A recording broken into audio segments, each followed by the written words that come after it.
ذات پہ بھروسہ کرنا، اپنی ساری امیدیں، اپنی ساری توقعات اپنے رب تعالیٰ کے ساتھ وابستہ کرنا، کشکول طلب جب بھی پھیلانا اپنے رب کریم کے حضور پھیلانا۔ میرے نبی پاک صلی اللہ تعالیٰ علیہ وسلم نے فرمایا، تم نے اگر مانگنا ہو تو نمک بھی اپنے رب سے ہی مانگنا۔ تمہارے جوتے کا تسمہ ٹوٹ جائے تو اس کے لیے بھی اپنے مالک کے حضور ہی کشکول طلب دراز کرنا۔ ہم یہ دیکھتے ہیں کہ کچھ عرصے سے سوسائٹی کے اندر گداگری، مانگنا، ہر چوک میں، ہر اشارے پہ، ہر بازار میں، ہر مارکیٹ میں لوگوں کا ہاتھ پھیلا کے سوال کرنا۔ مسلم سوسائٹی کے اندر، مسلمان معاشرے کے اندر یہ بات باقی سارے معاشروں سے زیادہ معیوب ہے، اس لیے کہ ہم تو اس دین کے ماننے والے ہیں جس دین نے ہمیں یہ بتا دیا ہے کہ جب اللہ تعالیٰ نے کسی کو پیدا کیا تھا تو اس کا رزق لکھ دیا تھا۔ ہم اس دین کے ماننے والے ہیں جس میں رب تعالیٰ ارشاد فرماتا ہے کہ زمین پر ہر چلنے والے کا رزق اللہ تبارک و تعالیٰ کے ذمے۔ انسان کی ڈیوٹی یہ تھی کہ وہ تھوڑی سی محنت کرتا، تھوڑی سی کوشش کرتا، اللہ کی ذات پہ بھروسہ رکھ کے گھر سے نکلتا، اور سرور کائنات صلی اللہ تعالیٰ علیہ وسلم نے فرمایا، تم اللہ پہ بھروسہ کر کے گھر سے نکلو، رب تمہیں اسی طرح رزق عطا فرمائے گا جس طرح پرندوں کو عطا فرماتا ہے کہ وہ صبح بھوکے نکلتے ہیں، شام کو لوٹتے ہیں تو اللہ انہیں پیٹ بھر کے روزی عطا کرتا ہے۔ گداگری کرنا، مانگنا، کشکول طلب پھیرانا۔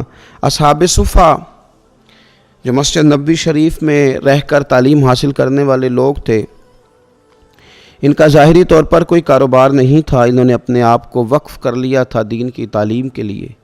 ان کی ضروریات تھیں، صحابہ ان کی ضروریات کا خیال رکھتے تھے، کئی دن ان کو فاقے کاٹنے پڑتے تھے، لیکن اللہ فرماتا ہے لا یسألون الناس الحافا، وہ لوگوں سے گڑ گڑا کے سوال نہیں کرتے۔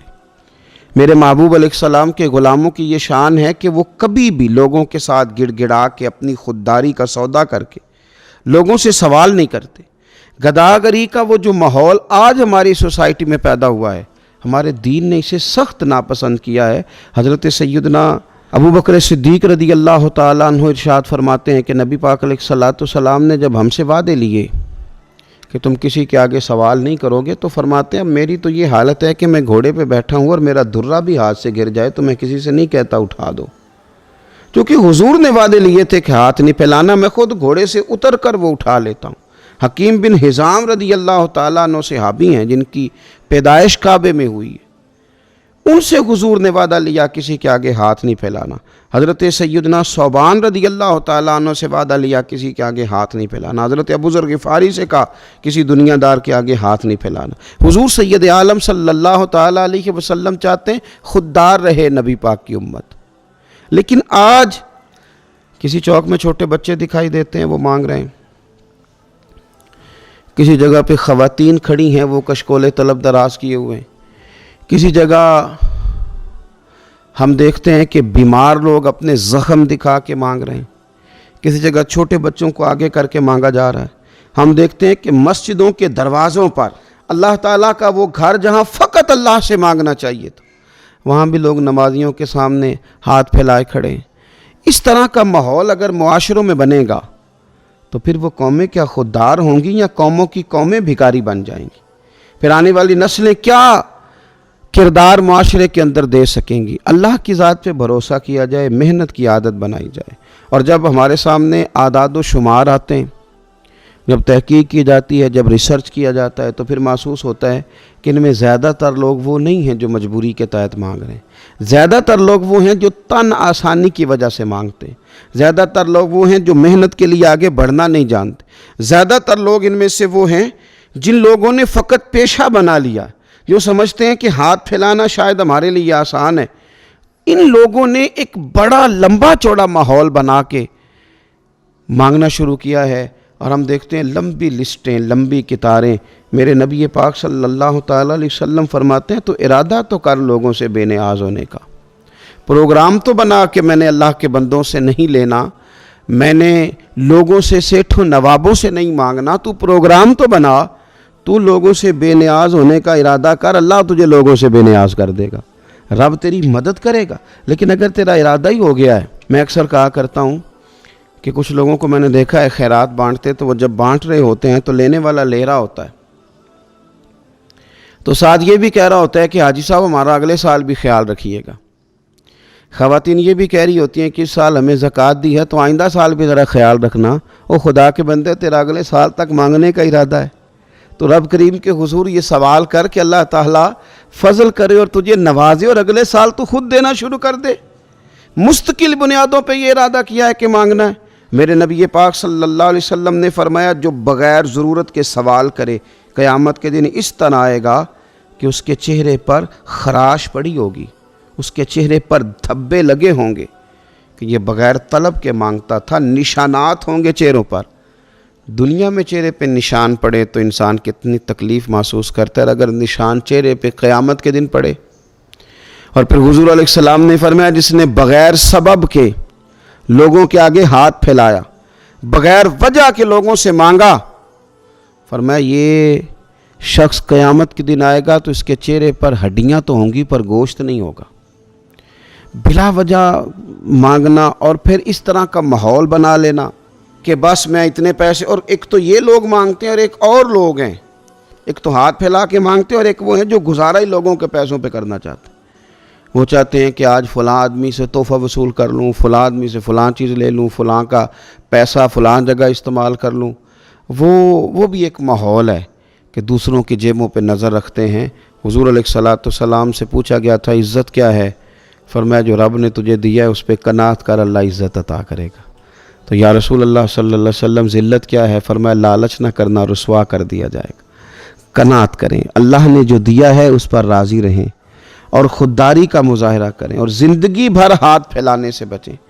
ایک تو یہ کہ آپ اگر ہمارے جاننے والوں میں سے، ہماری پہچان والوں سے کوئی لوگ ایسا کام کرتے ہیں تو کوشش کریں ان کی گداگری ختم کر کے انہیں کام کی عادت پہ لگایا جائے. اور اگر ہمیں یہ محسوس ہوتا ہے کہ یہ آدمی بلا وجہ ہاتھ پھیلا رہا ہے تو ایسے لوگوں کی حوصلہ شکنی کریں، ان کو تنبیہ کریں، ان کو اس کام سے باز رکھنے کے لیے طریقہ کار اختیار کریں. اور میری حکومت وقت سے بھی اپیل ہے کہ آپ خود تلاش کریں، آپ اپنے سورسز کے ساتھ پتہ کریں کہ کون کون لوگ بھکاری ہیں جو پیشہ ور ہیں. آپ ان کو وہاں سے لے کے مناسب مزدوری پہ لگائیں. اگر چھوٹے بچے ہیں تو ان کو آپ ایسی جگہ لے کے جائیں جہاں وہ تعلیم حاصل کریں، کچھ اچھے پیشے وہ حاصل کر سکیں. اور اگر کوئی واقعی لوگ ضرورت مند ہیں، واقعی کچھ لوگ ایسے ہیں جن کو حاجت ہے، تو ان کے لیے پھر آپ بندوبست کریں، ان لوگوں کا آپ سہارا بنیں.